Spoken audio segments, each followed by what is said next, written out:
So this is going to be the first time that I've ever seen this scene. This was one specifically that I really didn't want to once we did it. And when we first talked about doing this, in the very, very beginning, I knew this scene was going to come. And it was, I told you, I was like, give me a heads up when this day comes, because it's not going to be a good one.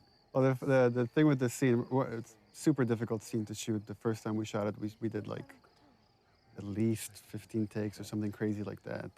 And then we thought we had it in the can. And well, I thought. Well, no, we all thought. We thought we came back to work and we started putting it in. And for me, there was just something that was, I felt like we could convey the same amount of emotion with less. Yeah. And it was a hard thing to tell Troy because everybody put so much into it, and it's like, we got to do it again. Well, I remember that we got to day come back to this. When you came back and you told me that we have to do this again. Obviously, you know, you'll see why what we're talking about. But this is the defining moment for Joel. This is where he draws that line in the sand, where he has few moral lines left to cross. I'm so amazed with how well Hannah did, and yeah, I mean, it was difficult to watch just on the mocap stage, and we actually had people after a few takes leave the set. They were like, I can't watch this anymore, and they just took off.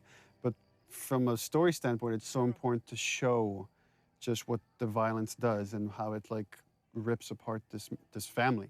Well, and especially a lot of times in video games, you see blatant violence, but when you personify it and you put it on a face, especially that young face, and you see the devastation that just one life lost can do, and it's just, I mean, this was such a hard day. It was such a hard day for both of us. I mean, it was exhausting for her. It was exhausting for me.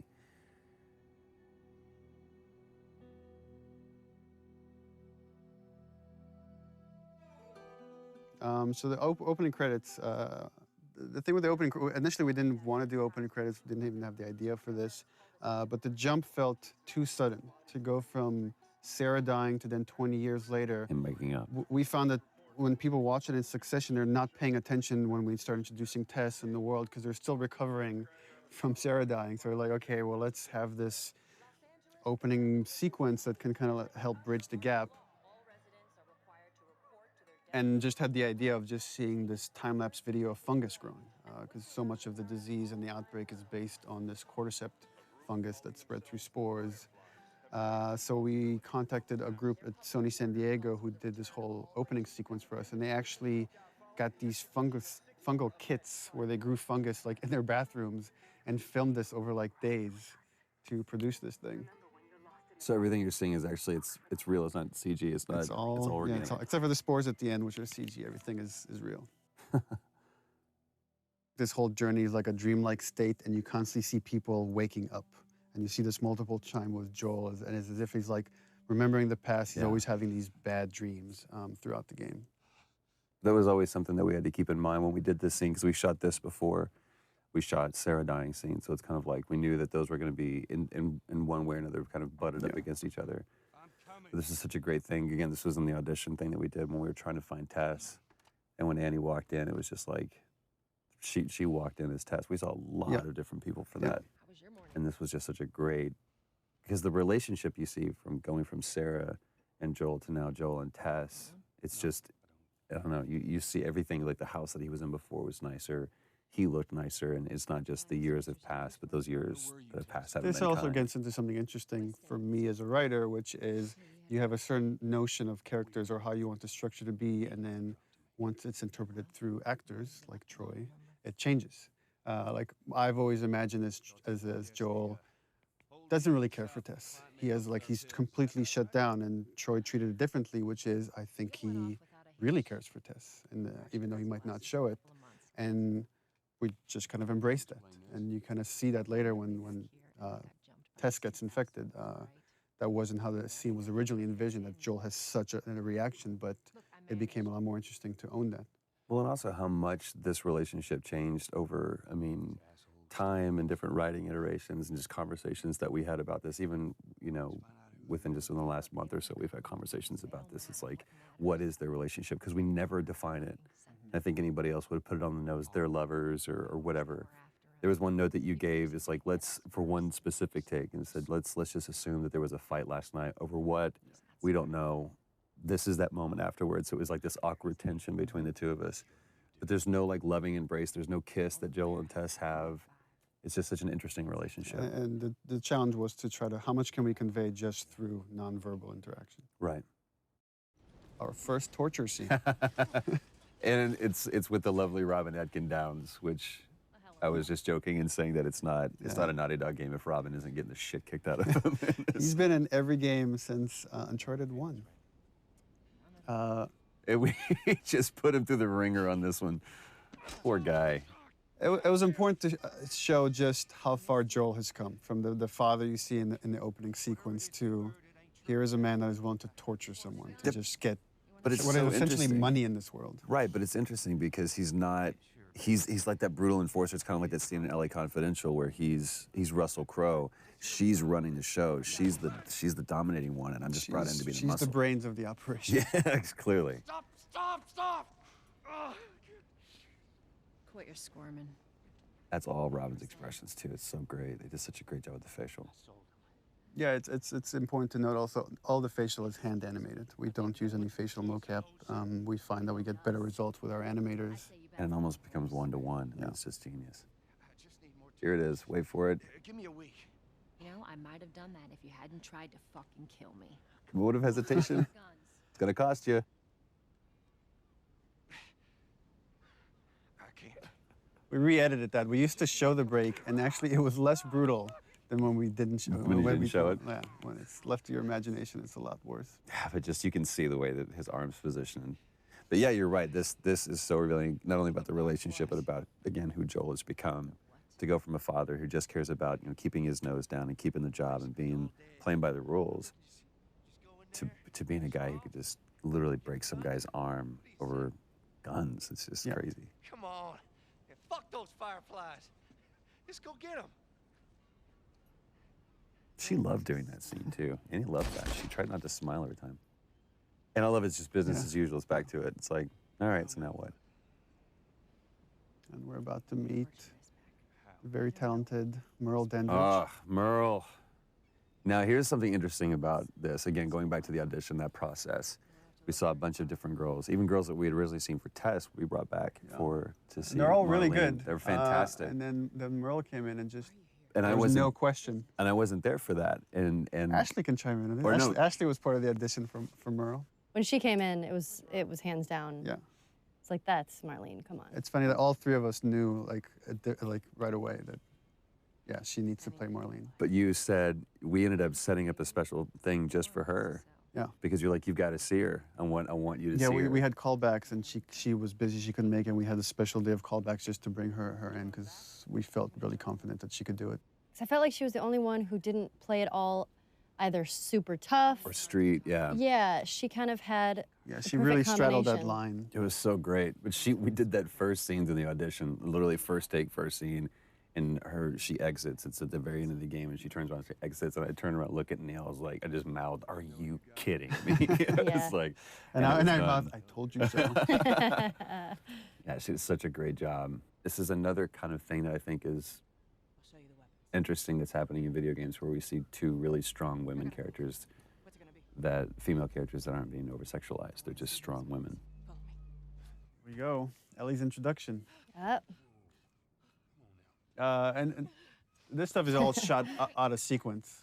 So it's I don't know, maybe you guys should talk about the process of how you get into that state. I'm trying to remember that. I just really like the fact that the first time you see Ellie, you see her knife first. Right. I just think that's You see that kind she's of a awesome. fighter. Yeah.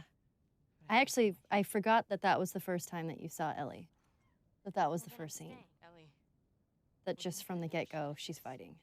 Yeah, and it's not just she's fighting because she really cares for Marlene. That was kind of the crux of this, is that you see these two characters really care for one another.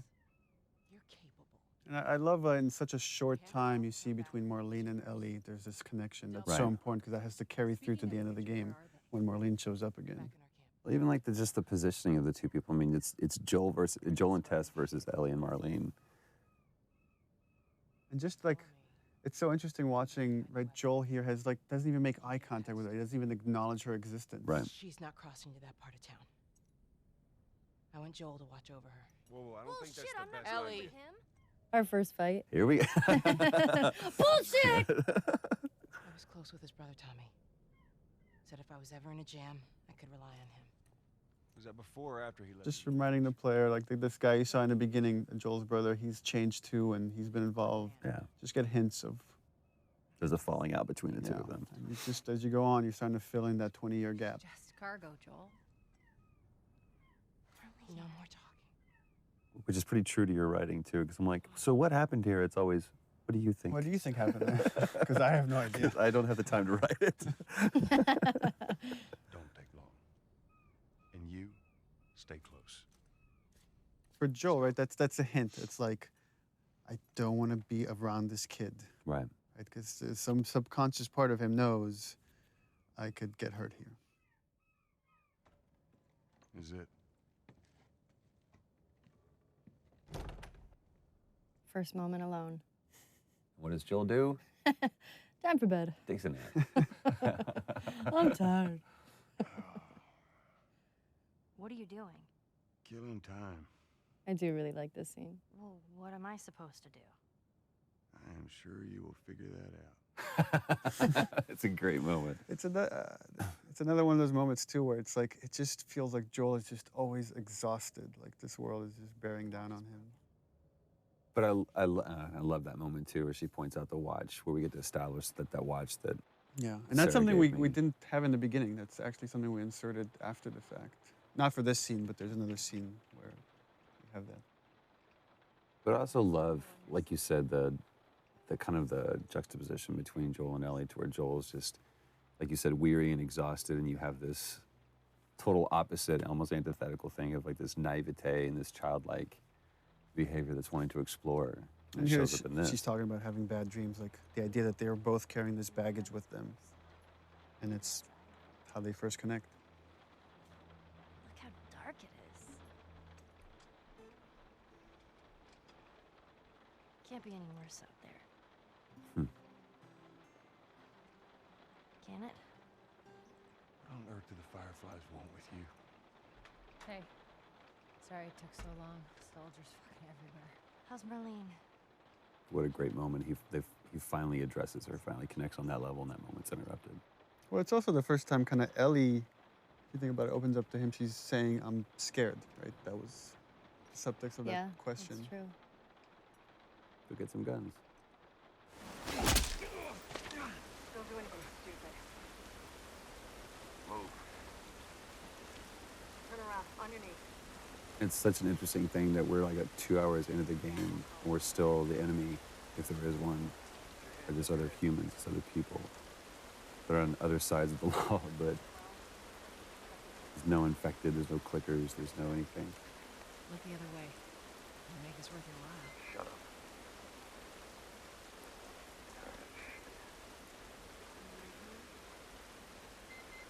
What's ETA? Couple minutes.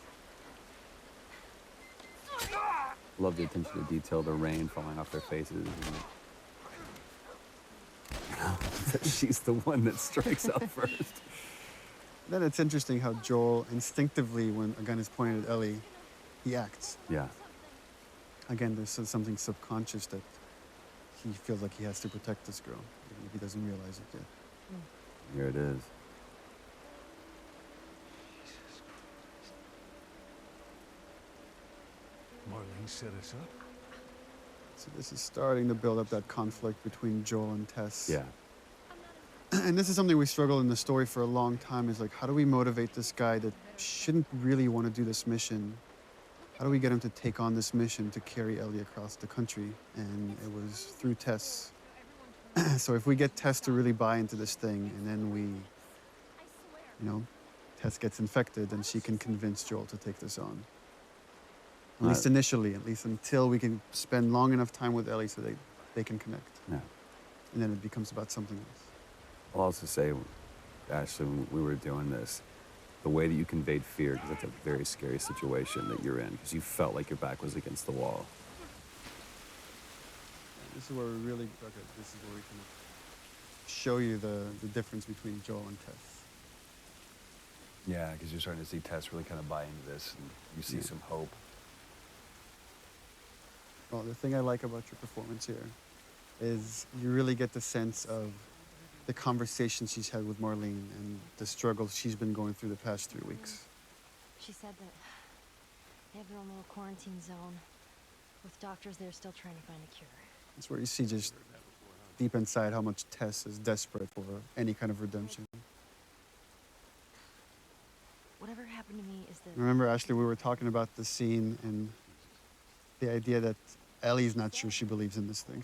She feels this whole thing is insane and ridiculous. I remember that. I believe the direction I gave you was like, imagine you're giving yourself a compliment. Yeah. If you as a person in real life found out you were the cure for mankind. I'm kind of awesome. Yeah, you apparently. wouldn't. So And I am the especially Messiah. in that 3 weeks, you wouldn't, it'd be hard to own that. Now watch your step as you're going out, because it's going to be a little... Little brat. I love the dynamics of this scene where it's like Tess has this secret, right? She's bitten. She's not telling Joel or anybody yet.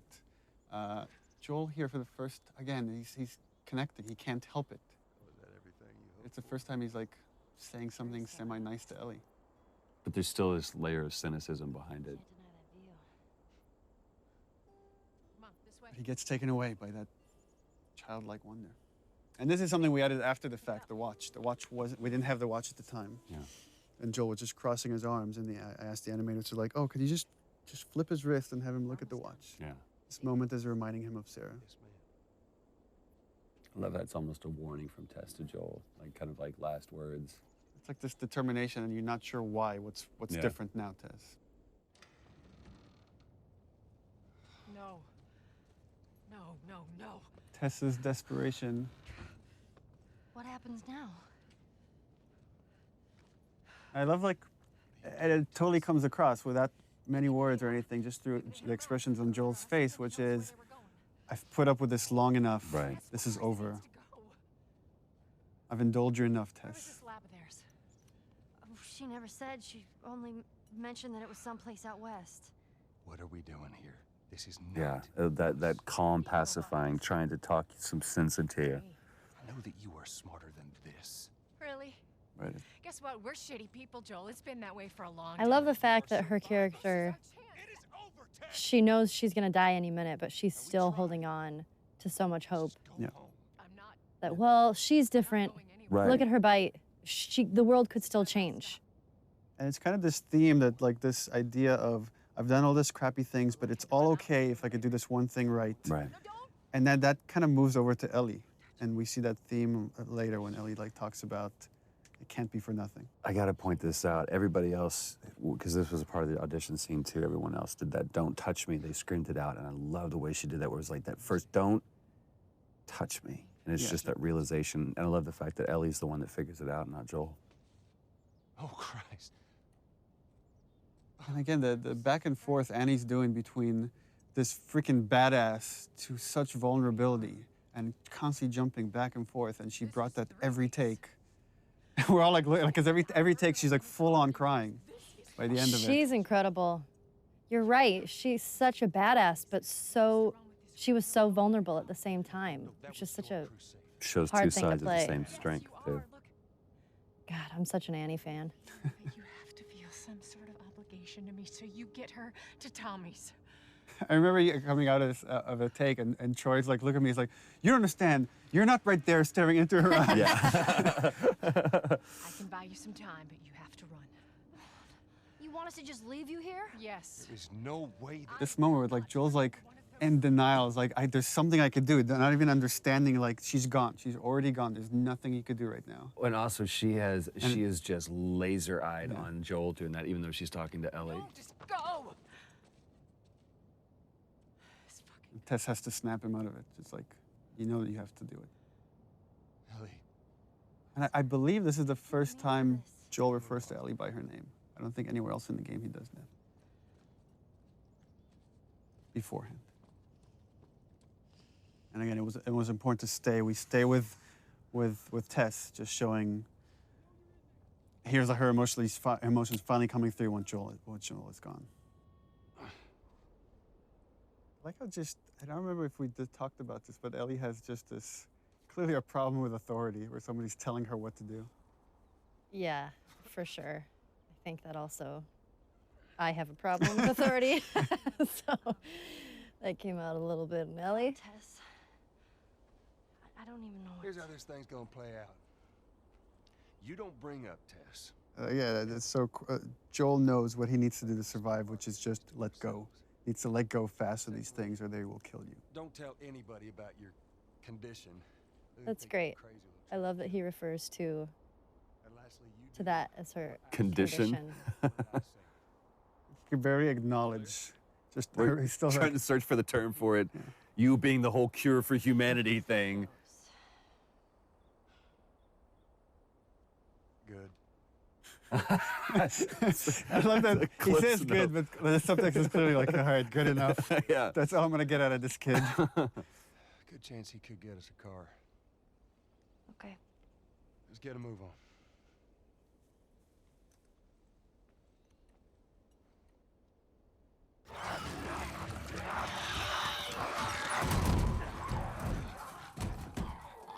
Hey, it's Bill. Lovely Earl Brown. Whoop whoop. I remember you were kind of geeking out when you auditioned with him. I was. We saw like a lot of people for Bill, and there was a lot of like stars that came in. I was really surprised. Like, but then when he walked in, I was like, holy crap, it's Dan Dougherty from Deadwood.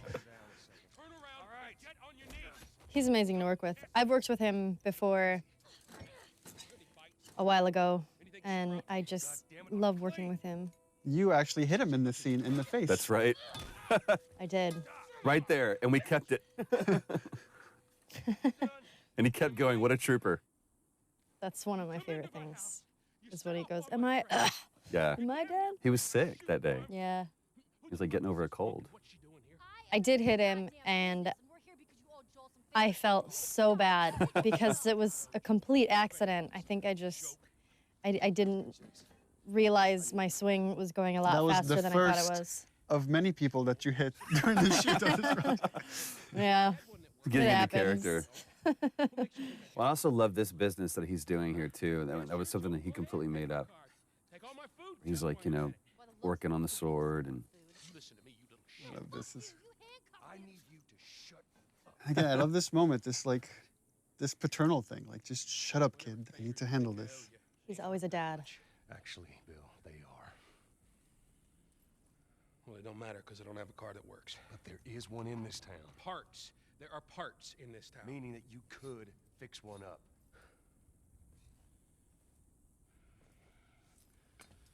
All right. it gives in. And I love just taking that time, take that pause. All right. It's on the other side of town. Now you help me go gather it, and maybe I can put something together that runs. But after this, I owe you nothing. That's fine. A couple days from now, we'll probably be dead anyway. And it's like opening handcuffs, but again, I see it as this almost tender moment between Joel and Ellie. Stay right on my ass. Can't miss it. Another great Ellie line. Smart ass. Remember the rehearsal for all these scenes? So we would shoot these things in chunks. So we'd bring like Earl in and Ashley and Troy and just shoot we're gonna shoot the whole Bill sequence. And talking to Bill, and he's about to talk about a partner that he's had. We've talked, there was a question that brought up, is like, what kind of partner is this? And Earl asked, is Bill gay? And I said, well, he could be. I mean, it's really up to you. Well, no, you gave the standard response of, What do you think? Because I really want him to own it. I thought he was when I wrote the part, but I really wanted the actor to own it, and he did. I mean, he made that decision to make him a gay character. And again, it's not something we ever explicitly say, except for the magazine that Ellie steals. Right. But again, instead of making that a point in something, it's just a cute little piece of exposition. Let me tell you a story. Well, and from a narrative structural standpoint, what Bill is there to show is, here's what happens when you survive on your own in this world. It's like you're alone and miserable and a little bit crazy, and it's what could happen to Joel if he keeps going down this path of just doing whatever he takes to survive. So you know what I did? Wisen the fuck up. And also, Bill is there to kind of give Joel the warning. It's like, you go down this world, you care for people, you will get hurt. Hey! What'd I say to you when we walked down the steps? And that's where Ellie has stolen a bunch of Bill's stuff. I love that flips him off. God damn it. You keep babysitting long enough and eventually... I love that line of fixing the stupid pile.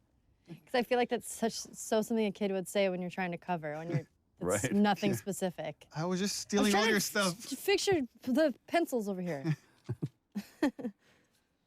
Oh, this is the one where we abused Troy. I was like, you have to fly face first into the ground. And he's like, but I should roll. No, fly face first into the ground. Yeah.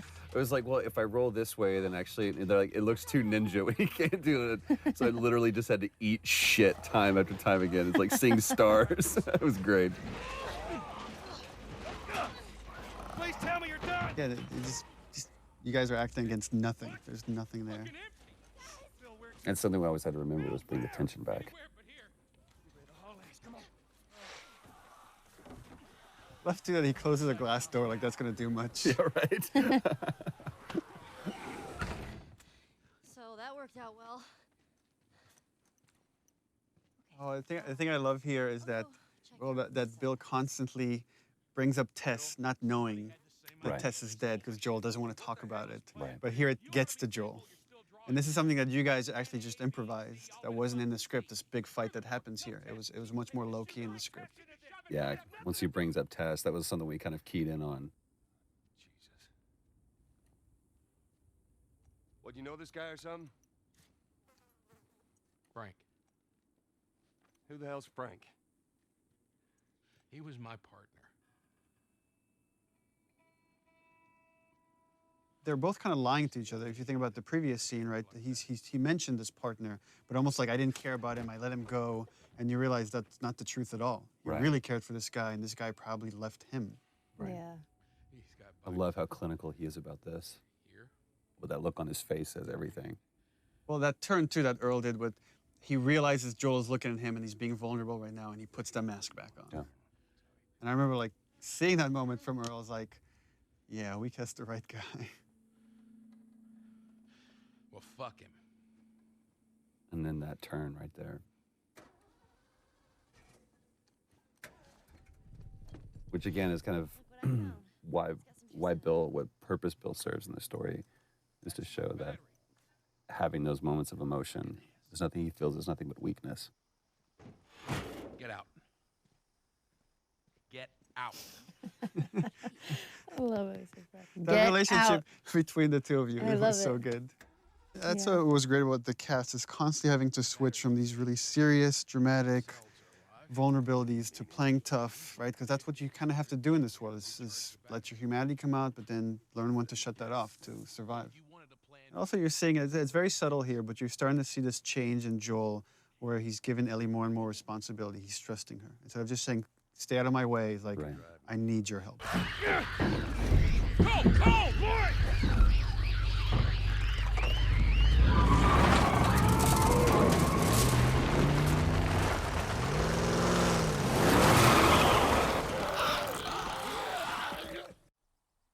This is a good point that, in case people weren't aware of the process. I mean, everyone at this stage, we had such great sets, even though it's kind of rudimentary, but they actually built a truck for us, and we used that truck so many times. But I think this was the last scene that we shot with Earl. Yeah, and rehearsal, that I would try to give you guys as much of concept art and videos that we had, Right. so you can imagine the space, because you have nothing there to act off of, except each other. That's right. You guys have each other. It's true. And I love this exchange between Bill and Joel too, because it's Joel trying to kind of apologize for an awkward situation and trying to show some sensitivity to him, and Bill just completely glosses over it. The thing with Joel that I kind of admire, like, he can't come up with the right words. He can never come up with the right words. I was like, it's like a half sentence. He's like, so, yeah. And Bill kind of finishes that for him, but it's Which really helps my writing. This theme comes in here because to show Joel's now alone with Ellie, but the relationship has changed. This is starting to become that theme we heard in the beginning with Sarah. Now we're getting into the first scene we ever shot, and this is your guys' edition right here. Yeah. Yeah, this was the first audition scene when I came in, when I read for you guys, along with another scene that I don't know if it's in the game or it It's not in the probably game. changed a little It's bit. like the scene with the Walkman. Yeah, the scene with the Walkman. There's a scene. There was the scene kind of like it, but it's pretty different. Bag of bills. I mean, all this stuff was just lying there. What else did you get? Well, and I especially love this because, especially at this point, we had no idea who Bill really was. That is actually before my... How many times did we come back to this scene? Like at God, least 3 times. Yeah, at least 3 times. I love what she says. I was like, hey, you know who this is? And the different versions of songs that we ran through with this too is great. I'm sure your friend will be missing this tonight. That's the guy on the cover is John Sweeney, one of our concept artists. That's awesome. Is the centerfold also his penis? We should have that unlockable. You could see what she's looking at.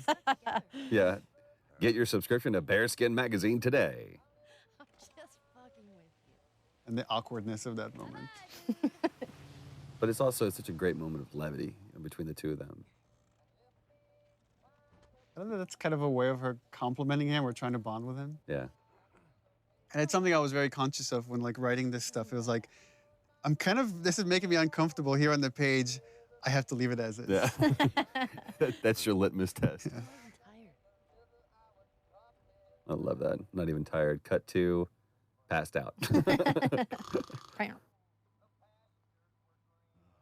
This is the first scene, because it was part of that reveal trailer. It's the first scene that I ever saw put together fully, and I was just absolutely blown away how good it looked. It was the first time I'd actually seen, real flesh and bone put on Joel and Ellie. And the yawn we added after the fact. I remember that. Because we were like, she doesn't have a yawn. She should have a yawn when she wakes up. And then you were yawning on the set, and we're all yawning because it's contagious. I know, just watching that, I just yawned. I tried to be quiet about it. I love that this moment of silence and kind of peacefulness is broken up by this. So Joel knows this trick. He knows it because he's done this before. Right. Poor John Bentley. And I love, again, how that music is playing not as a score, but coming from the car. It's just great. I believe that was Ruben that we hit and Yeah, had that was him Ruben. fly off the truck like that.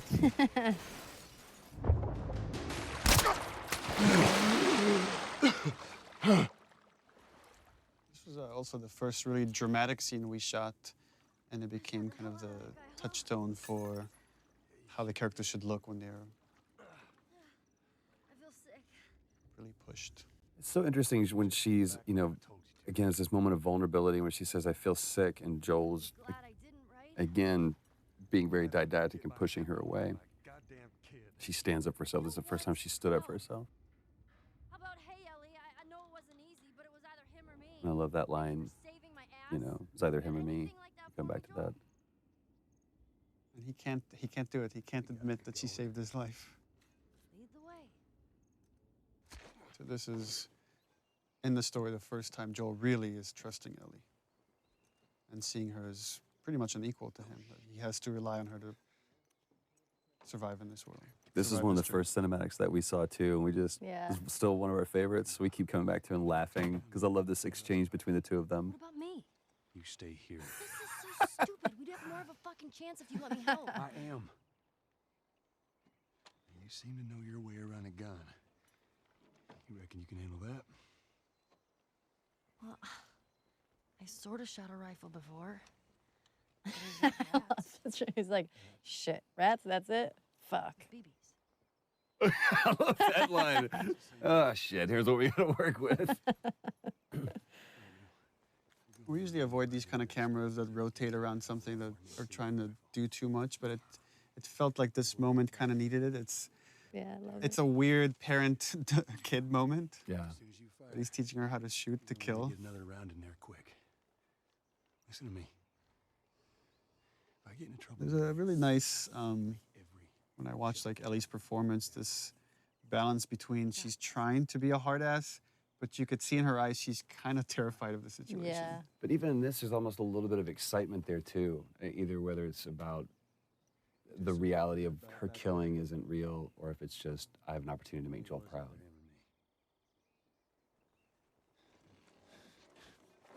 Opening up, opening up. You're welcome. Such an interesting look on your face here, because it's almost like I did good, but then you feel horrified by it. So interesting. It's like, even though Ellie's used to killing, used to seeing this stuff in this world, it was still important to show this is having an effect on her. Right. And you're going to see that kind of carry throughout the game.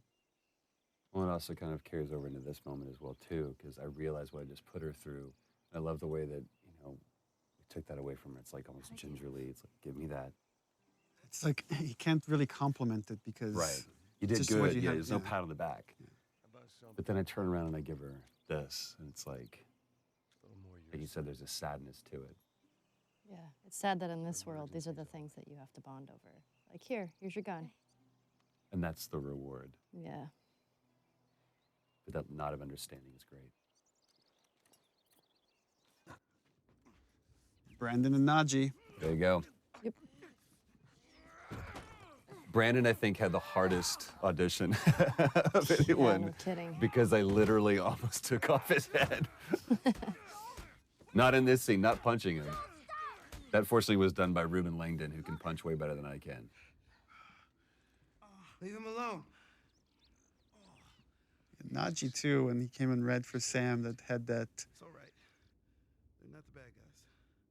Lower the... Just this kid that's kind of terrified to live in this world. Yeah.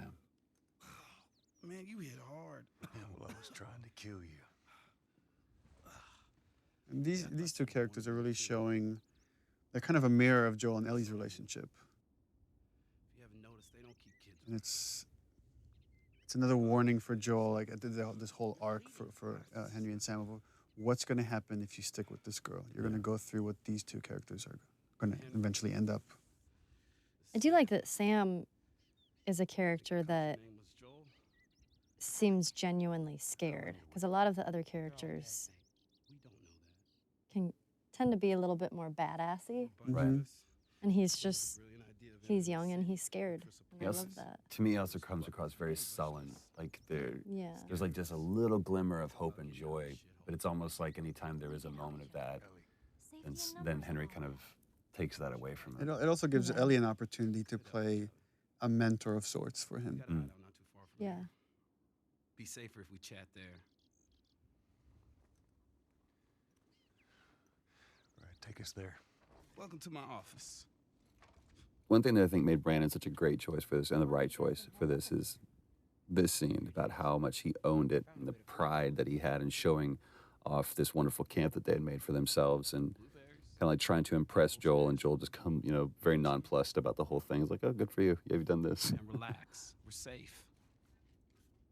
Well, the interesting thing, the way I read it is like Joel is impressed, but he's not. He's trying not to show it. He's trying to still test this kid. But there's a lot of he sees himself in Henry. Yeah. Very, very much so. This is, I remember we going back and forth about this because... Oh, yeah, because layout changed. Because initially they were going to go through the camp at night, and then we had to change the layout, so we had to go in and re-record these lines. Well, and there's something on the reverse that it doesn't really matter, but when we shot this, the entire time that he was laying out this plan, I was just looking at him. Because I was like, I really care about your plan, kid. I care more about you. It's kind of like poker. You don't play the cards, you play the man. Again, one of those fleeting moments where kids can be kids. She doesn't seem bothered by all this. Such a powerful line. And Joel completely just dismisses it. You guys were actually doing that in the background while we were doing this scene. It was so great. It wasn't like shot separately. I know, we were just fooling around. You guys like, shut up. It just seems like there's a lot of people putting their stock on the Fireflies these days. Yeah, maybe there's a reason for that. You don't know I love this standoff, even though it's a sit-off almost between the two of them, where Joel's just pushing him for information just to see where this kid's grounded. That nod. Yeah, the threat being so subtle, but it's there. Yeah. And that's the other thing, again, that Brandon did with this that everybody else didn't do. They kind of really got in Joel's face, and he didn't. He didn't posture himself that much. It was just like, I'll take care of mine, you take care of yours. And also that he doesn't correct him about your daughter. Mm-hmm. Joel doesn't correct him. He's not, she's not my daughter. You and your girl, you want to join us? It goes down tonight. I guess we best rest up then. And I guess that's the most Joel's going to give him. Yeah. That's all Henry needs. Joel sleeping again. These were my favorite scenes where I just got to sleep.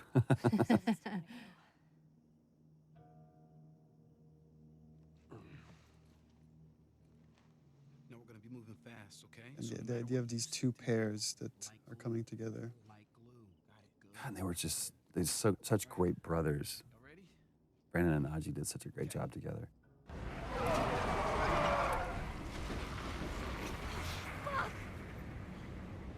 How many bullets do you have left? I just remember it was funny because jumping off of this bridge, there's just A rope. a line of tape, and then you have to like jump off of it.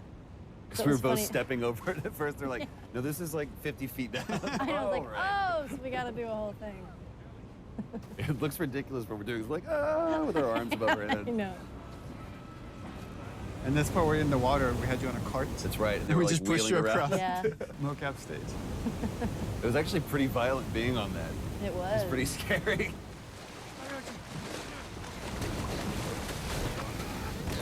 This was part of the audition scene that Brandon did that really just kind of helped us realize we had the right Henry. He's awake. Hey, you. Back to the salesman, it's like, hey, buddy, everything's okay. I Everything's know. all right. I really like that about his character, that he's kind of a salesman. You know, Sam's the one who spotted you. You guys are taking quite a bit of water. What's wrong? Henry! Get back, Hey, son! hey, hey. He's pissed, but he's not gonna do anything. You sure about that? Stop! He's confident. He knows he can calm you down, but he needs Sam to stay out of the way. Right, just in case. Yeah. Chance of making it, and you did. Coming back for you meant putting him at risk. Stay back. I think there's already the change there. Joel knows it's true. Come back Yeah. for us. Joel wouldn't have come back for him. I saved you. And even when we were shooting this too, I mean, that's you really get into that moment, and every time that I felt that hand on my shoulder, it's almost like that Hulk moment where you realize, oh, I felt bad for letting you see that part of me, because so far I really haven't, in these moments, let that demon out. I've done what I've had to do, but this is just cold-blooded murder I'm about to do. The thing with Henry, which Brandon really brought to it, which is making light of everything for Sam. Everything is done for Sam. I Right. think he really is intimidated. He is scared in the situation, but he's making light of it so Sam isn't as scared as he is. Because the second that Sam sees that he's scared, Yeah. innocent will be scared. Silver lining kid. You're gonna be really happy you didn't kill me. This is the longest Short dramatic scene. in the game. I had to fit that in to quit this place from it since we had it in Right. the first trailer. I can't quit you. I remember when we first, the very, very beginning of this, when we like did the first table read through this and everything, and we talked about, I asked if there was going to be a moment of just a light shining through in this darkness, and you talked about this scene, and at that point it was just really kind of just real easy brushstrokes of what it was going to be, and it really came into fruition and became this Well, all the characters here have their guard down. It's kind of Yeah. unique because usually somebody's lying or somebody's hiding something. right. And here's like everybody has their guard down. They're just talking about motorcycles. You two deserve a little privacy. And you were really giving too on this. We spent a lot of time on this, and there was this one scene where you just kind of let me ramble about, you know, to where we really feel like we're coming midway into a conversation. I don't remember what was said, but it was just this cool moment. But you went more into the details of like with Tommy and where you went and the states and all that stuff. I think that really helped kind of make this, the following takes much more natural. Right, without all the rest of that Yeah. stuff, the preamble being there. I don't think But I love the turn that he gives right here. It's like the kids have gone to bed now, and we can just talk like adults. worst part about it all. Animation and lighting, right? If you don't capture these looks in the eyes, this scene doesn't work. Right. The thing that I love about this is that he's set up a little office for himself, kind of like what Henry did.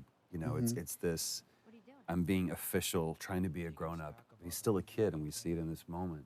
I really enjoyed working with Brandon and Najee.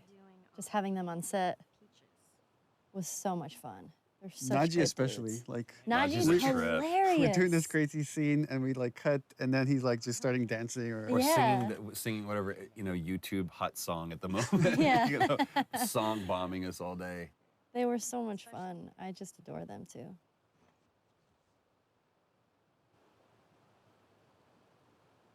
Is everything all right? You got an opportunity to put so much of you into Ellie. That's just because I can't write, so I just listen to Ashley talk and then like, oh, that's a good line. Have a good night. That's giving me way too much credit. How is it that you're never scared? It's like Who says that I'm not? putting up the defense, making joke of it, as Ellie does. Yeah. And then seeing when she needs to, because that's the only way she's going to cheer him up. She's going to open up to him. And also, she kind of throws out that bone, like, you know, scorpions are pretty creepy. That's not what I want to talk about. Being by myself. Which again, all this stuff she's saying here plays into what happens later when she finds out Joel's trying to give her up, giving her away to Tommy. Yeah. Those things out there. What if the And it's people kind of the who same live thing we're seeing with Tess, What if they're trapped to in where one she and was, control their body? again, she knows what's going on, he knows what's going on, but it's looking externally for some kind of either comfort or hope or answer or something. We're a team now. And then they just We're gonna help always each come other up out. empty. Second, I guess one thing I'm just thinking about now, which is all the stuff Sam is going through because he's bitten, is probably the stuff Ellie went through when she was first bitten, because she thought she was going to turn. And it just happens that she was immune. But so that's what she kind of, Do you think that's true? all these realizations she's had. I go back and forth. I mean, I'd like to believe it. That's a powerful thing for essentially. It's kind of kid to sad because say. that's not what Sam wants to hear. He Right. wants to Yeah. hear that it's all going to be all right. Right. But she doesn't realize that's what No, he death is terrible. It's a horrible, painful process, and you're all alone. You know. I almost forgot. There. If he doesn't know about it, he can't take it away. All right. This did make me sad because, I'll see you tomorrow. you know, he spent that whole night alone. Mm-hmm. Like, Oh You know. yeah. Henry didn't go back in there. I let him sleep in, just like. Yeah, let Ah. him sleep in. Oh. And that was the last conversation he had. And that always made me so sad after I read that because I was like, oh, Yeah, I didn't even think about that. And what would have happened if Henry had gone in there? I mean, the fact that that Henry wasn't there, I mean, plays into, you know, the culmination of this scene where he's just racked with guilt. I mean, one thing we're very conscious of when putting the story together is we would have these really kind of dramatic moments that change the characters significantly, and then we would cut to some more time in the future. Yeah. And so you don't get to see right afterwards what happened to it, and then you get hints of how this affected the relationship, which is what you get into the next gameplay sequence. And this whole thing is, it's a huge change in Joel here, because now he sees, this is what's going to happen to me. The same thing that's happening to Henry right now is what would happen to me if I'm going to keep going and let Ellie get hurt. Yeah. And it's like, he's going to, after this moment, he makes the choice, like, I need to give her to Tommy. Oh my god. Sam? Oh no. I have no idea what that would do to a person to actually see that, to have to do that. Ellie, stay there. Yeah, I remember talking with Brandon about this when he's saying it's all your fault. He's not talking to Joel, he's talking to himself. Yeah. Oh, okay, easy. Yeah, the thing that's cool with this piece, Gustavo's music, is that you're carrying that weight. You're carrying the weight of that emotion of everything just happened onto the next scene, which even though they might not be thinking about Henry and Sam right this moment, but it's just that feeling is lingering going forward. I own that shirt. I'm pretty I sure still think own we that should shit. sell off our mocap suits for charity. Unwashed. Jeffrey Pierce. Ashley Scott. Sorry, Ashley Hart. Oh, yes. Ashley Hart. She was married. We didn't know the place was occupied. We're just trying to make our way through. Through to where? You're all right. But you know these people? Know him. He's my The goddamn brother. chemistry was so good between The two of you them. and Jeffrey. It was amazing how well, and I mean, Jeffrey's just a few years older than me, but it was interesting playing the older brother to him. And yeah, we felt like brothers immediately. It was crazy. Oh, well, Jeffrey came. I mean, we almost cast Jeffrey Yeah. as Joel. And then once, like months later, we needed to cast Tommy. I was like, oh, Well. what's Jeffrey Pierce doing? Thanks for not blowing my head off. Would have been embarrassing, considering you're my brother-in-law. And Ashley Scott, she came really close to being cast as Tess. And Yeah. when we needed Maria, I was like, oh, We Ashley got the Scott. perfect person. There were no auditions for these roles. I love this awkward setup of this is how he meets his sister-in-law. How he meets Yeah. Jeffrey's, or Tommy's wife. Story. Why don't we bring him inside? And you just get to see here now how Ellie's starting to become more secretive. Well, also it's and like guarded. the way they're standing and everything. It's like Ellie's kind of alone now. Like now it's like Joel is with Tommy and There's no one familiar with Ellie. It's quite the crew you got here. Hey, they're good men. This place gives them a second the chance. theme of redemption. Gives us all a second chance. So why'd you leave Boston? We went through this so many times, I've been on quite the adventure. and each one of them I thought was great in its own little version. It was just kind of like trying to pick the right one. But this is where you get to see. Well, Joel's putting up a front here. I mean, he's trying to. He's pitching his little yeah. brother. And it's so interesting to see them slip how they're two different men, but they instantly go back into those roles that they were before. And just by the behavior here, you get hints of what happened in those 20 years. Right. How dark things went. Why bring her here? Supposed to deliver to the fire. Like they're playing nice. Right, they were happy to see each other, but now it's like, It's oh, right right, underneath the you surface. haven't changed. You know where they are. I'm not asking for And that's so true to life. Like, especially with brothers, you go back to that. I push these buttons and you do this. This isn't for me, Tommy. This is for your damn cause. My cause is my family. And I loved, what Jeffrey was doing posture-wise, Jesus, boy. putting Joel on the offensive. And now he's just like insulting everybody here and insulting his wife. Tommy, I need this. Again, just Joel just expects. I tell my little brother to do something, he needs to do it. Right.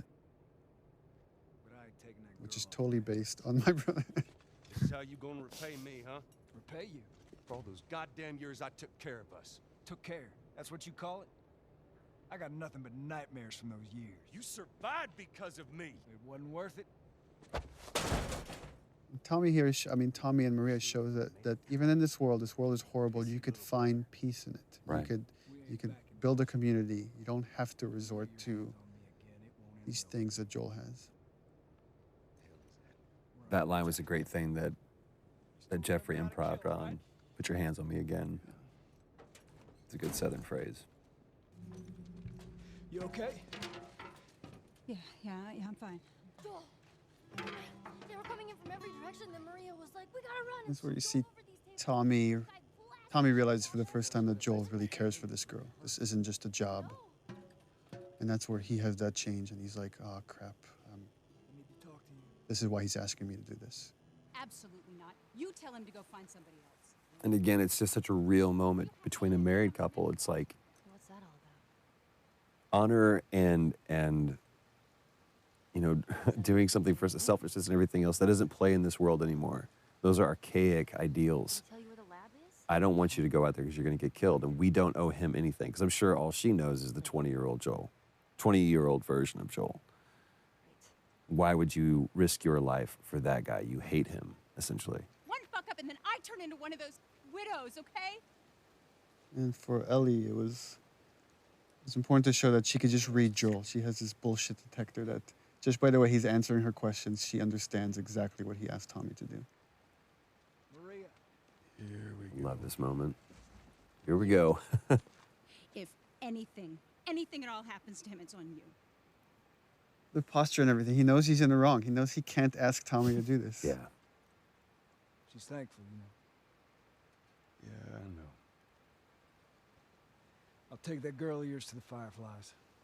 You don't have to worry about it. Aw, he really cares for you. There's so much more behind it though than that, than just care. It's Tommy showing that he's the bigger man, that he's the better man. He's allowing his brother to be shallow and Well, selfish. he's I mean, I think he knows what his brother's been through. He knows why he can't go through that again. Which way? This is probably my favorite scene. What a long day this was. Boys, movies, deciding which. I honestly think this is one of the best scenes that you wrote, Neil. It's bizarre. Get up. Because it says so much about this world and especially Ellie, where she's at and realizing how different and how much of a chasm there is between this world and that. I agree. Goddamn stupid.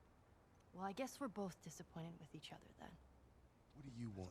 I think I really like about this scene is that they're both kind of, I guess, being selfish in a way, and yet it's coming from a place because they really care about each other.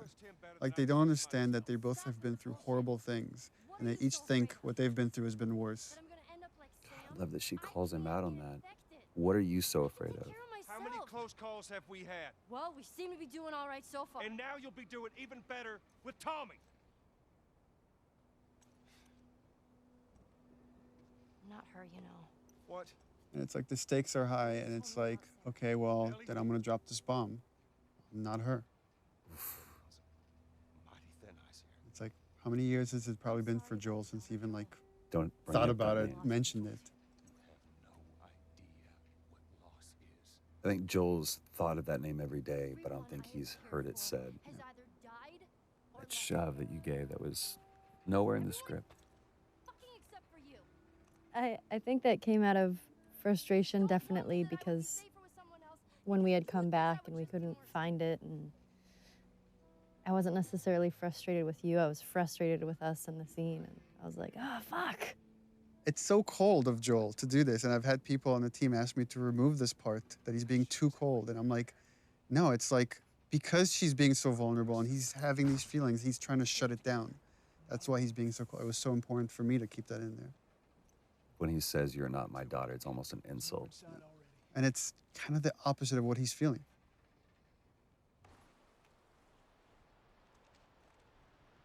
This scene was such a great opportunity to show even just like all these mini arcs with characters.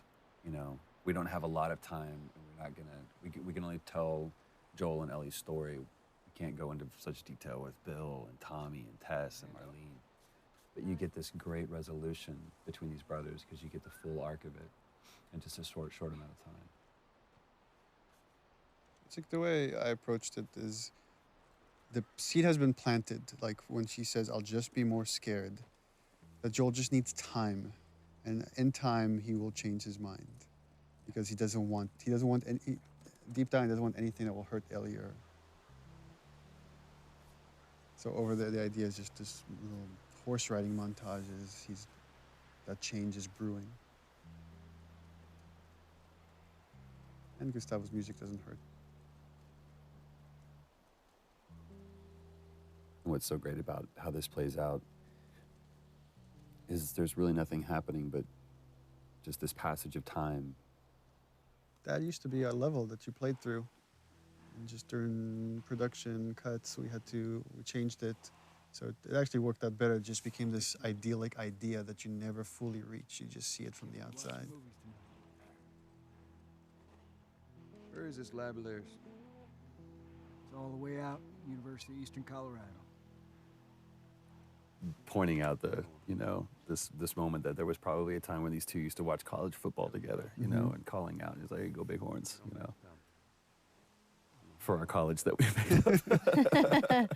I want one of their t-shirts so bad, University East Colorado, because Colorado is such a big state. I don't want her coming after me. Sorry for stealing your horse. Come back to town. Let's discuss it at least. You know me, my mind's all made up. University, Eastern Colorado. How do I find this lab? It's in the science building. Looks like a giant mirror. You can't miss it. And the idea of offering Joel a place of refuge, a place of redemption. Well, and originally we had some, you know, I think there was a line that I threw in there or something. It was like maybe someday or something. It was just too on the nose. And we ended up saying we don't need that. Yeah. It just needs to be a... The look is enough. Well, and the offer to me is enough. Mm-hmm.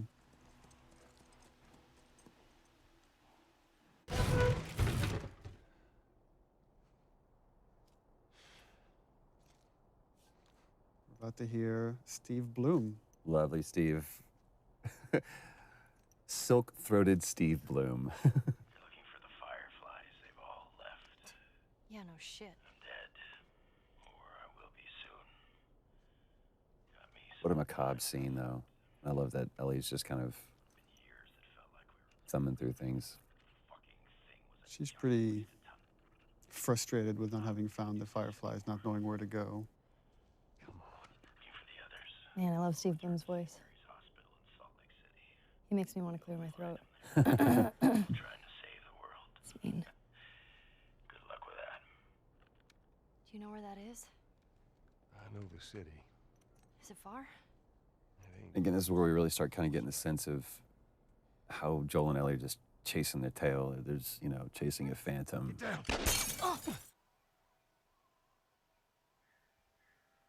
For me, is what I wanted from this is not to overplay it, not to like have Ellie cry or scream or. Shit. Joel. Here. There's probably a lot of panic that happened between this moment and the next. Well, and What a great line too. You got to tell me what to do. When almost the entire game she said, "Don't tell me what to do." And here is where we've been lying to everybody when we've been saying you don't play as Ellie. That's right. Yeah. Asked point blank. Do you play as Ellie? No. Nope. I know. In this moment, a lot of this project and the story has been constructed around this moment, which is where the roles flip, where now it's Ellie that has to protect Joel and essentially bring him back to life. Bye-bye, Bunny. It's a pretty cool reveal too. To pan up. And there's Ellie as the hunter. What we wanted here is also is like, you don't know exactly what happened to Joel, what's the state, how much time has passed. Poor buddy. But the way that she's doing that, you can see that she's been doing this for a while. You'll just start.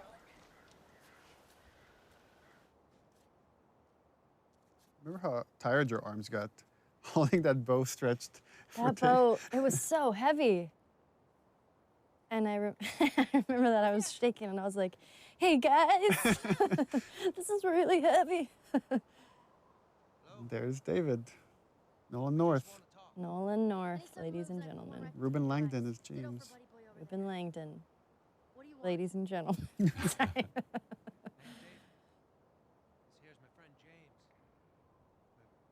Remember, like, I showed Dolan a part of the game early on, and he's like, oh, you gotta get me a part somewhere in there. I'm like, okay, I got something for you. I got a role for you.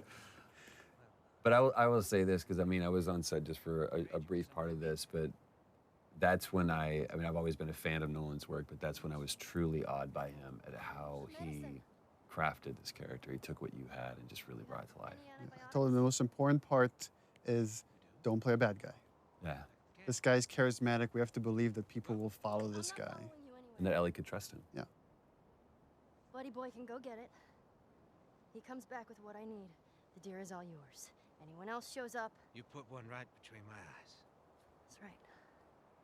It just shows what versatility Nolan really has. Yeah, that voice, I mean, It's so comforting. it is very comforting, but it's interesting now that I'm hearing it, knowing what we went through. It's a little unsettling now, hearing it. 'Cause I'm like, ugh. Back up.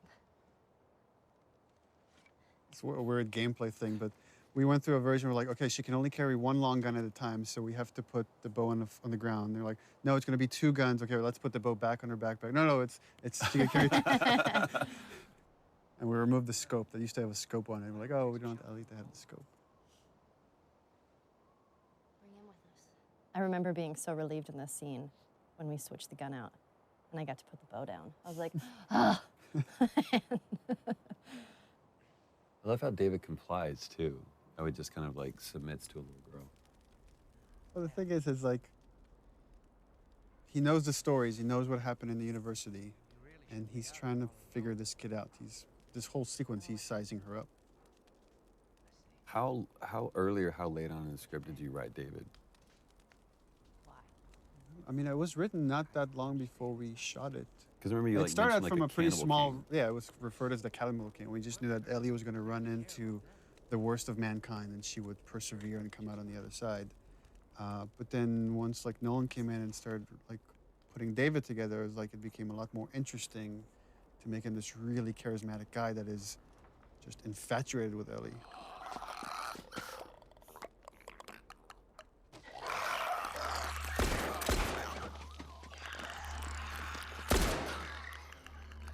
Now when things get real, you see who kind of glimpses of who he really is.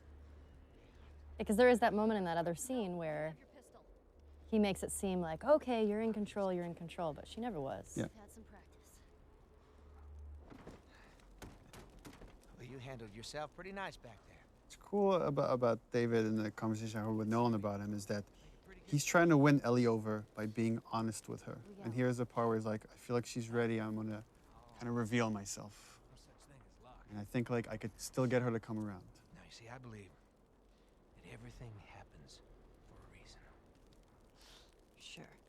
The other interesting thing, thematically, that's everything happens for a reason is the same thing that Marlene really believes. That everything happens like it's something she repeats to Joel at the end. But you're kind of seeing how all these characters are just, how much they're willing to go for what they believe in.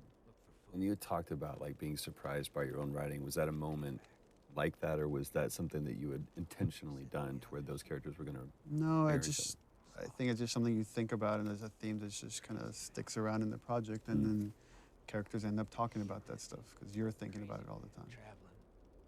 A little girl. You see, everything happens for a reason. Again, another one of those moments where you think Ellie's got control. Don't get upset. It's not your fault. Yeah, and then James there. You're just a kid.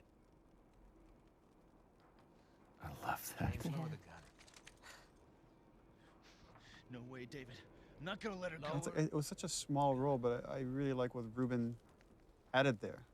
And that the dynamics between James and David, how there's conflict between these two characters, but there's still respect, and he's still listening to David, even though he's questioning his leadership right there. That's not your concern. Part of me, the way I read that was every time James looked at David, it was like, who the fuck are you right now? What are you doing? Yeah. Like, he was putting on a show and he saw it. Oh, thanks. To me, it's interesting how David almost treats Ellie like quarry. Like, you know, you're a sport. Yeah. Again, Ellie having this kind of bullshit detector, you see her scared here because I think she realizes there's something really wrong with these guys. I don't know what. I just need to get away.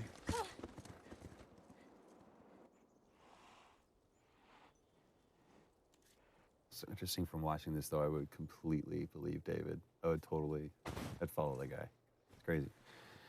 It's because you're a cannibal. This little moment, this breath before going to see what's downstairs. And again, for players, it would have been like a while now since they've seen Joel. Joel? Once again, Joel's asleep. I only managed to get a little bit of food. I love how these roles have switched, too. Where now it's, you know, the protected taking care of the protector. Move your arm. It used to be open, and then we were like, oh, we should probably stitch that It up. was also on the other side. We had to come back and reshoot it too. Oh, continuity. Actually, this one I remember we shot this one again because this is going Naughty Dog method. Everybody can like say the 2 cents. Amy Puckett, one of our coordinators, said, "Where's Ellie's backpack?" And we shot it without thinking about Ellie's backpack. And it was like, oh, we should bring it back in and use it as a pillow. Right. It's like such a cool little touch. You're gonna make it. Yeah, those shivering things was pretty cool. Yeah. The towel thing, right? Let's see, you did that. Well, yeah. I mean, obviously he animated it, but a great moment of them falling asleep next to each other too. Again, her watching over him.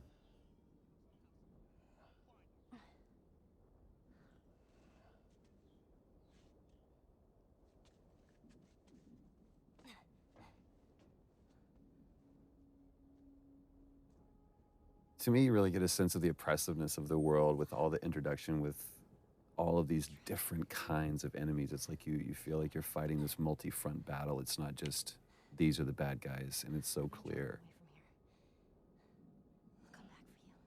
yeah, and just how much Ellie's now willing to put herself on the line to just get them away from Joel. Wakey, wakey. It's interesting how much audio has made all of this way creepier. We were watching it without audio.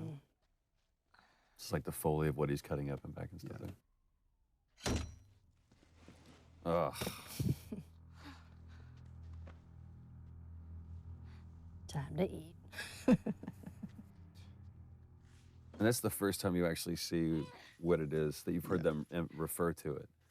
No, this is the first time you just see it, and it's again, I really wanted to downplay the whole cannibalism thing. It's just something they have to do. Super. He comes to bring her a tray of food. This was so cool to watch when you guys were doing the scene. It's just like this battle of the wills where he's just trying to like get in her head and she will not let him. She won't give in. Yeah, this was one of my favorite scenes to shoot because Some human helping on the side? there's just so much there. I mean, the cannibalism and then him being all like rapey and molesty. Like, I don't know. I'm a fan of the dark stuff, which you know. So when I read it, I was like, yes. Which makes me sound like an awful person, which I am. So I don't know what that says about me that I wrote this. I know. I remember that night that I went home, I was just in a funky mood. We have to take care of our own, by any means necessary. It was like it was a cooler thing to read about it than actually having to go in there. It was really hard to do. Yeah. You're gonna chop me up into tiny pieces. See, again, I see David being this very gracious person. I mean, everything he's saying is kind of true. It's like, you kill to survive, we kill to survive. It's just what you do in this world. But again, Ellie just is feeling there's something else here. I still don't look at David as a bad guy at this point. Yeah. Well, that's what too is like you were talking to me before we got this whole David thing, and it's like, you want to work with Nolan North? I want to do a scene with Nolan North. I want to do this. And I was like, and I'm like, oh, we cast Nolan North. Like, great. I'm like, but you don't act with him at all. Jeez. Yeah, I feel super lucky I got to work with him because he's the king. He's so fun to work with.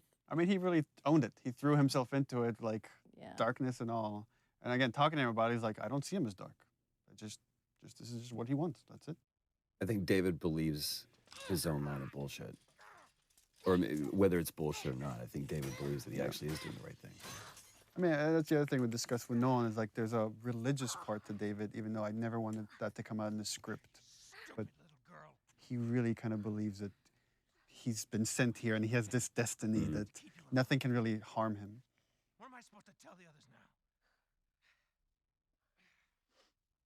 And you really took that on the chin that day, too. Man, this whole sequence with David, I was so beat up and bruised. I remember you came back the following day with bruises. I was like, guys, look at me. I had bruises like, everywhere. Oh, that looks bad, but we're making a game now. Yeah. I love that you made it the little girl that broke your fucking finger. Yeah, that was a good call, Neil. Well, he calls her stupid little girl, so she throws it back in his face.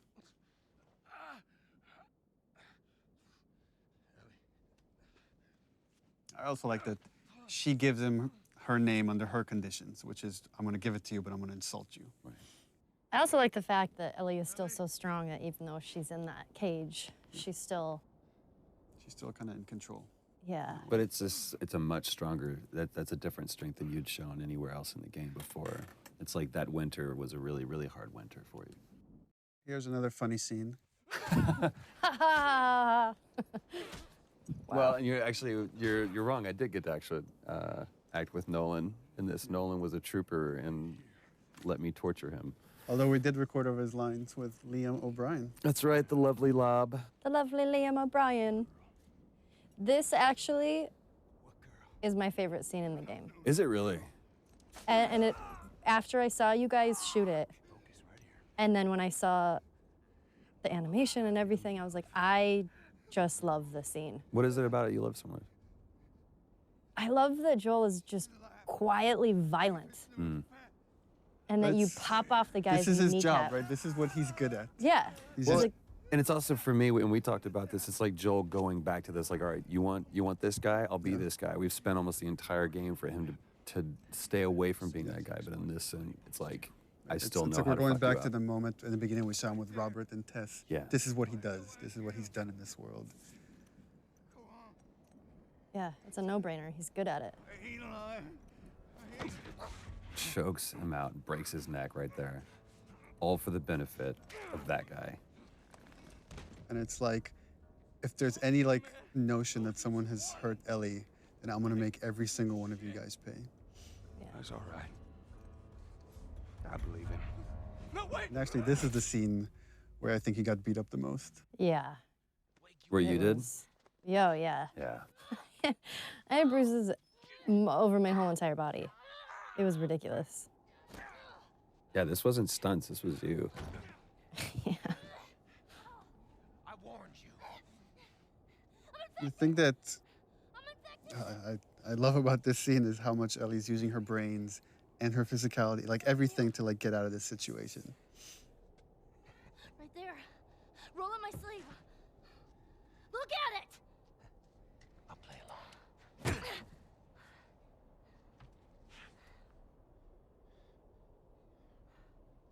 What'd you say? Ruben helped so much during this part because choreographing sort of all of the little movements were so particular. And I think everybody sort of knew at this point that I kept hurting people. So Ruben was like, you have to give her the foam knife because she will hit me.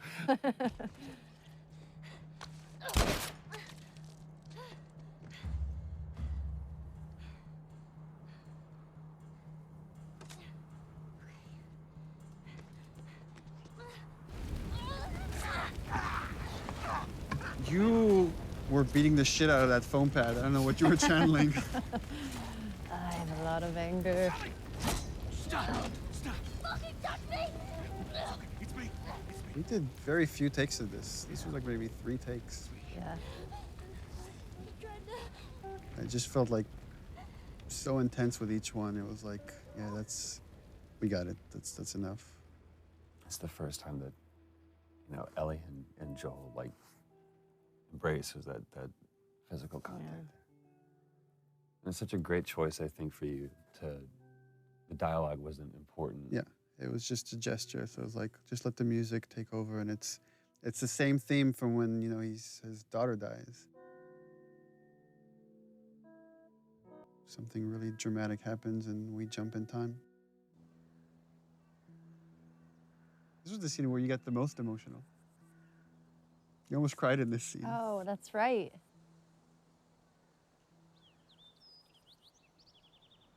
We don't have to do this.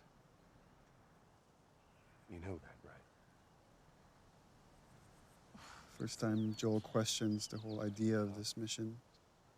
But in a different way, though. Before it was, why am I wasting my time doing this? And now I'm saying, maybe that's not what we need. Maybe that's not the Maybe it's answer. not worth it. Well, yeah, it's not worth it. But I love that this comes off of what you said was one of your favorite moments, which was The moments giraffe with the giraffe sequence. sequence. That fleeting moment where Ellie gets to be a kid one last time after the whole David sequence. And how you even played that visually, where you just kind of catch the very last end of the giraffes moving there. So here we go.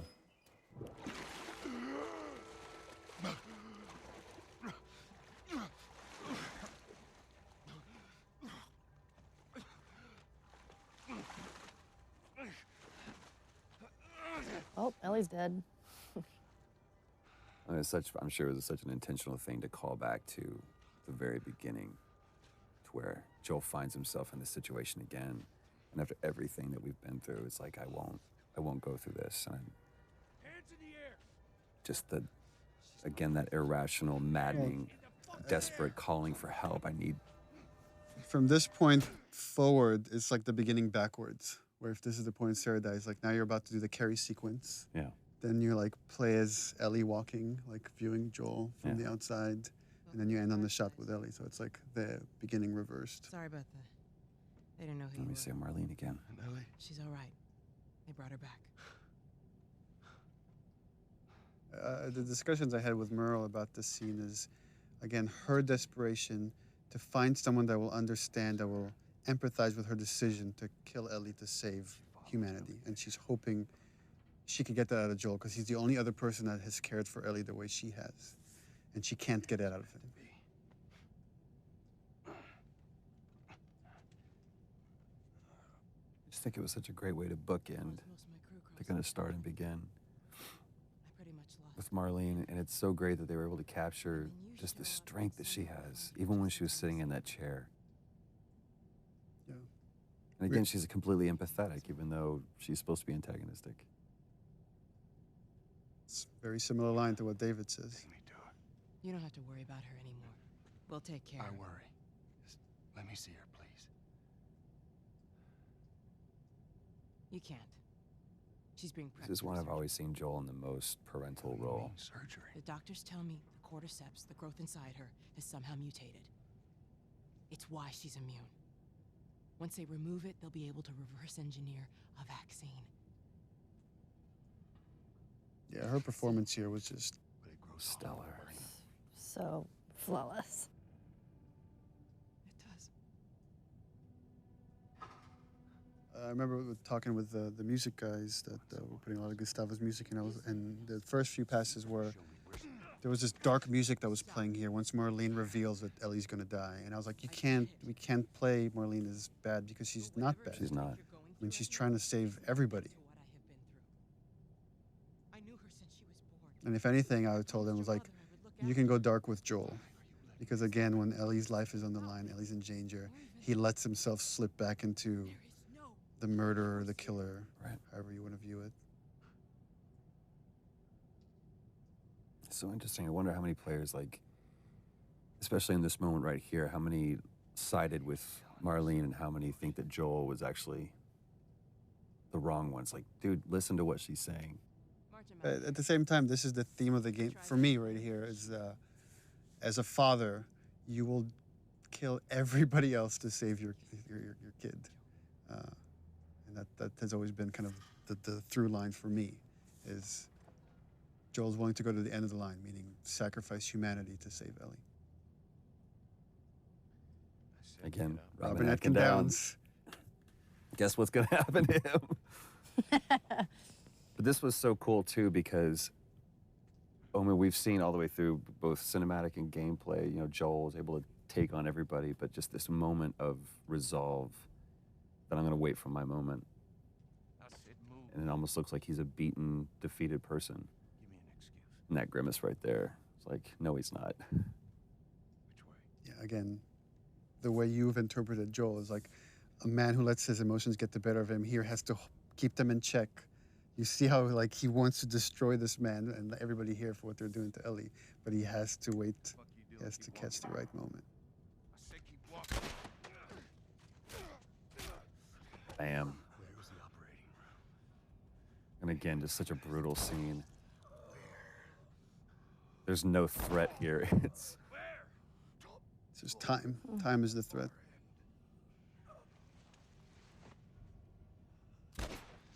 Now I'll let you die.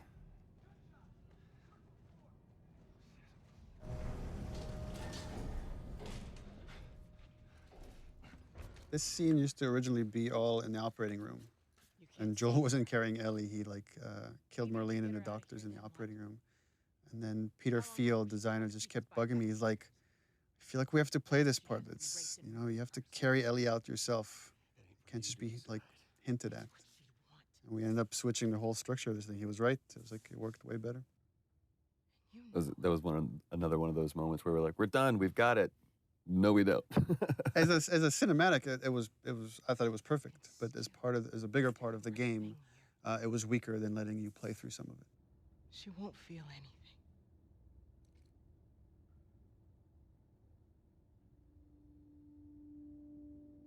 Again, the only hesitation Joel has is that this is what Ellie wants. And it's such a great decision to show, just cut to this. Give the audience, the player, just one last moment of, well, what did he choose? Just to sit in that decision. It was also important to show the lie against the reality, because the lie has so much weight here at the end. Throughout the game, Joel has never lied to Ellie. He might have disagreed or he might have dismissed her, but he's never outright lied to her. What happened? And for me, this was the moment I decided to lie. We found the fireflies.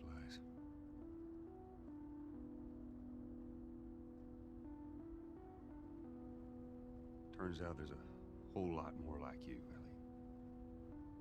People that To me, it hurt to say these things. ain't done a damn bit of good neither. Because once Ellie started believing that I actually had something, that I was someone, you're basically telling Ellie, you're not special, you're not important, and everything you've done was for nothing. I'm taking us home. Yeah, in the first few versions of the scenes, there's like Ellie had all these questions like, what happened? Why?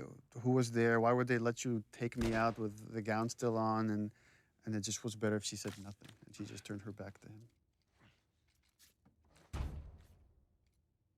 And again, just to show how far Joel's willing to go to remove any threat for Ellie. I mean, we had talked about this before where, she obviously has that bullshit detector. Mm-hmm. And I just felt like I knew you were lying. I feel like Ellie knows you're lying. So, original ending for this, way back when we put the outline for the story together, is that Ellie believed the lie and they went off to Tommy's, and it was kind of like this wide tracking shot as you see them kind of getting smaller and smaller walking off to Tommy's. But as we went through the story and the characters got more and more developed, it's like it didn't feel honest. It didn't feel like Ellie would buy into all of it. And she got bit too. You didn't know what to do. I remember we went over and over and over this scene.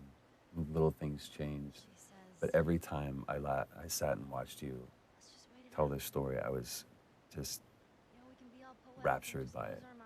It was so easy to listen to you tell this story. I'm still waiting for my turn. Ellie. Her name was Riley, and she was the first to die. And then it was Tess. And then Sam. None of that is on you. You don't understand. I struggled for a long time with surviving. And no matter what, you keep finding something to fight for. Now, I know that's not what you want to hear right now. Swear to me. Interesting hearing arguments around the office about how people interpret that last line, that last okay from Ellie. Whether it's, okay, I believe you, or okay, I could put this behind us, or okay, I don't trust you anymore and it's over.